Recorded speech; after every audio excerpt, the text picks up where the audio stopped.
ಯಾವುದೇ ಮೊಬೈಲ್ ಸಿಗೋದಿಲ್ಲ ಸರ್. ಮತ್ತೆ 2 ದಿನದಿಂದ ರೈಡ್ ಮಾಡಿದಾಗ 15 ಮೊಬೈಲ್ ಹೇಗೆ ಬರ್ತಿದೆಯಂತೆ ಮೊಬೈಲ್ ಯಾರು ಯೂಸ್ ಮಾಡ್ತಿದ್ದಾರೆ? ಅದು ಈಗ ತನಿಖೆ ಮಾಡ್ತಾ ಇದ್ದಾರೆ. ಅದರದ್ದು ಪ್ರಕರಣವನ್ನು ದಾಖಲಿಸಿಕೊಂಡಿದ್ದಾರೆ. ಮೊನ್ನೆ ಆಗಿರ್ತಕ್ಕಂತಹ ಘಟನೆ ಇದೆ. ಅದರಲ್ಲಿ ಸಿಕ್ಕಿರ್ತಕ್ಕಂಥ ಎಲೆಕ್ಟ್ರಾನಿಕ್ ಐಟಮ್ಸ್ ಇರ್ಬೋದು ಮತ್ತು ಬೇರೆ ಐಟಮ್ಸ್ ಇರ್ಬೋದು. ಅದ್ರ ಬಗ್ಗೆ ಈಗಾಗಲೇ ಸಂಬಂಧಪಟ್ಟ ಬ್ಯಾರಕ್ನಲ್ಲಿ ಇರ್ತಕ್ಕಂಥ ಕೈದಿಗಳ ವಿರುದ್ಧ ಜೊತೆಗೆ ಜೈಲು ಅಧಿಕಾರಿಗಳ ವಿರುದ್ಧ ಇಬ್ಬರ ಮೇಲೂ ಸೇರಿಕೊಂಡು ನಾವು ಪ್ರಕರಣವನ್ನು ದಾಖಲಿಸಿಕೊಂಡಿದ್ದೇವೆ. ತನಿಖೆಯಲ್ಲಿ ಗೊತ್ತಾಗ್ತದೆ ಯಾವ ರೀತಿ ಬಂತು ಏನು ಅಂತ ಹೇಳಿ. ಮೊಬೈಲ್ ಫೋನ್ಗಳು ಮತ್ತು ಕೆಲವೊಂದು ಈ ಚಾರ್ಜರ್ಗಳು ಮತ್ತು ಈ ಕೆಲವೊಂದು ಈಟೇಬಲ್ಸು ಇವೆಲ್ಲ ಸಿಕ್ಕಿದೆ. ಯಾವುದೇ ಮೊಬೈಲ್ ಸಿಗೋದಿಲ್ಲ ಸರ್. ಮತ್ತೆ 2 ದಿನದಿಂದ ರೈಡ್ ಮಾಡಿದಾಗ 15 ಮೊಬೈಲ್ ಹೇಗೆ ಬರ್ತಿದೆಯಂತೆ ಮೊಬೈಲ್ ಯಾರು ಯೂಸ್ ಮಾಡ್ತಿದ್ದಾರೆ?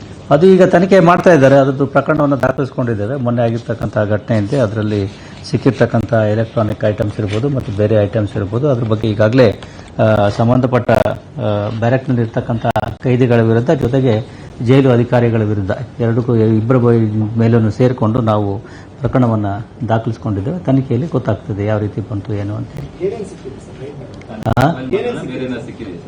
ಮೊಬೈಲ್ ಫೋನ್ಗಳು ಮತ್ತು ಕೆಲವೊಂದು ಈ ಚಾರ್ಜರ್ಗಳು ಮತ್ತು ಈ ಕೆಲವೊಂದು ಈಟೇಬಲ್ಸು ಇವೆಲ್ಲ ಸಿಕ್ಕಿದೆ.